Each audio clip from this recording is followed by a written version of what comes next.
अस्सलाम वालेकुम viewers, welcome to our YouTube channel. अगर आप मेरे चैनल पर नए हैं तो चैनल को सब्सक्राइब कर लें। अच्छू और शिद्दी बारला स्टोरी पार्ट 3, पार्ट 1 और पार्ट 2 की वीडियो का लिंक इस वीडियो की डिस्क्रिप्शन में मौजूद है और चैनल पेज को विज़िट करके आप मज़ीद स्टोरीज़ भी मुलाहिज़ा कर सकते हैं। मुकाबले के दौरान अच्छू और शिद्दी गैंग जब हुसैन उर्फ हुसैनी आलम शाहपुरिया के सर पर पहुंचे तो वो बेहोश पड़ा था। चुनाचा बारला गैंग ने हुसैनी आलम शाहपुरिया को वहां से उठाया और एक दरिया के किनारे ले जाकर हुसैनी आलम शाहपुरिया के जिस्म के टुकड़े करना शुरू कर दिए। उन्होंने हुसैनी आलम शाहपुरिया को जिंदा ही काट डाला और इसके टुकड़े दरिया में फेंक दिए।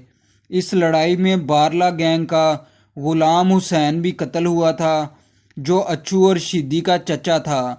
अच्छू और शिद्दी का खौफ पूरे लाहौर शहर में फैल गया और सियासी लोग जिनकी दुश्मनियां चल रही थी वो अच्छू और शिद्दी के राब्ते में आ गए। अच्छू और शिद्दी इनके गैर कानूनी काम करने लगे। इनके पास मज़ीद जदीद असला भी आ गया। G3 राइफ़ल और क्लैशन कोप तो इनके पास पहले ही आ चुकी थी। मज़ीद जदीद असला हैंड ग्रेनेड भी इनके पास आ गए।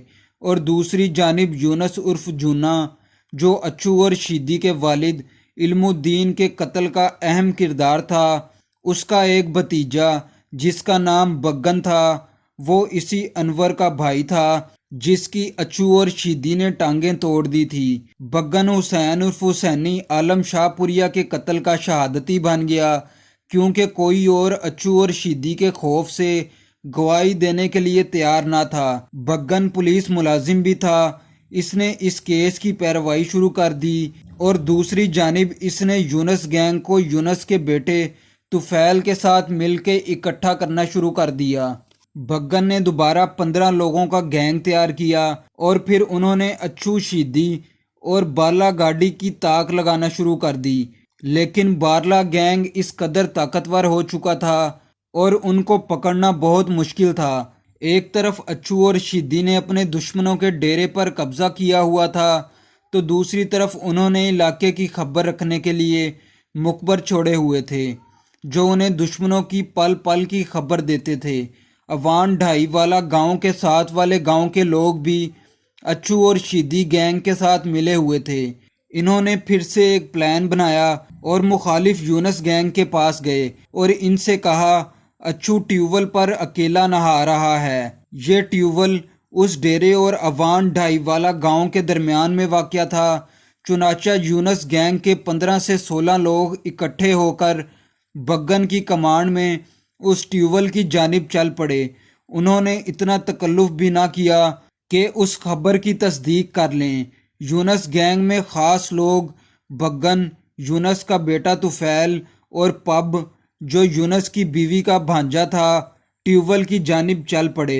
अच्छू वाकई उस वक़्त वहाँ पर अकेला था, लेकिन उसे मालूम था कि क्या गेम होने जा रही है।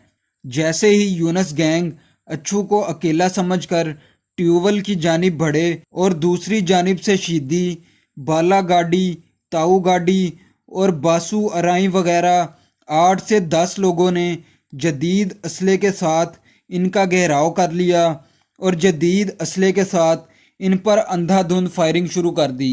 बग्गन के साथ आए हुए लोग घबरा कर पीछे हट गए। बग्गन के साथ आने वाले लोग उस गैर मुतवक्का सूरत हाल के लिए तैयार नहीं थे।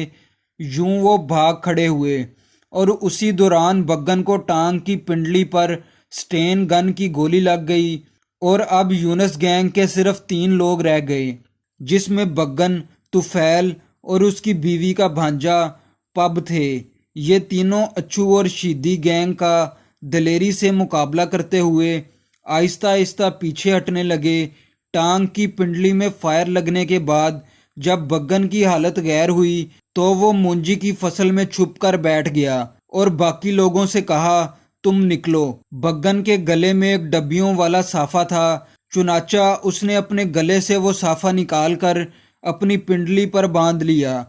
बारला गैंग को पता ना चला कि एक बंदा मूंजी की फसल में छुप गया है। طفیل اور پب اسی طرح جوابی فائرنگ کرتے ہوئے ایک کھائی میں اتر گئے، جبکہ بگن نے فائرنگ کرنا بند کر دیا اور خاموشی سے وہیں پڑا رہا۔ بگن کے پاس 2 نالی والی بندوق تھی۔ بارلا گینگ میں جو شخص سب سے آگے تھا اسے اچانک خون کی لکیر مونجی کی جانب جاتی ہوئی دکھائی دی، تو اس نے اپنے گینگ کو اشارہ کر کے روک دیا کہ اس طرف کوئی زخمی بندہ موجود ہے، لہٰذا دھیان سے اس کا گھیراؤ کر لیا جائے۔ اگر اس بندے کو پتہ نہ چلتا تو یقیناً بارلا گینگ سے بگن کی جان بچ جاتی اور بگن پیچھے سے 2 نالی والی بندوق سے ان پر حملہ کر کے انہیں بھاری نقصان بھی پہنچا سکتا تھا، اور دوسری جانب طفیل اور پب کھائی میں جا کر کھڑے ہو گئے کہ جیسے ہی کوئی نیچے آیا وہ اسے مار دیں گے، اور بارلا گینگ بگن کے گرد گھیرا تنگ کرنے لگے۔ اور اسی دوران بارلا گینگ کے کچھ لوگ کھائی میں اترنے کی کوشش کرنے لگے، تو طفیل اور پب نے ان پر فائر کیا، لیکن فائر چل نہ سکا اور گولی مس ہو گئی۔ بارلا گینگ کے پاس جدید اسلحہ تھا، تو انہوں نے کھائی میں موجود لوگوں پر اندھا دھند فائرنگ شروع کر دی۔ طفیل اور پب نے جب دیکھا کہ معاملہ ان کے بس میں نہیں رہا تو وہ بھاگ کھڑے ہوئے۔ اچھو اور شیدی بگن کے سر پر پہنچ گئے۔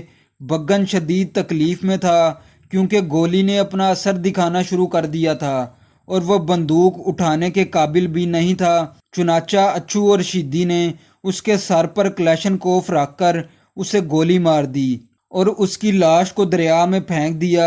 اچھو اور شیدی نے ان دشمنیوں کے ساتھ ساتھ ڈاکے ڈالنا اور بھتہ لینا بھی شروع کر دیا۔ اچھو اور شیدی کی مزید کہانی اگلی قسط میں پیش کی جائے گی۔ آپ چینل کے لوگو پر کلک کر کے چینل پر موجود مزید سٹوریز بھی ملاحظہ کر سکتے ہیں۔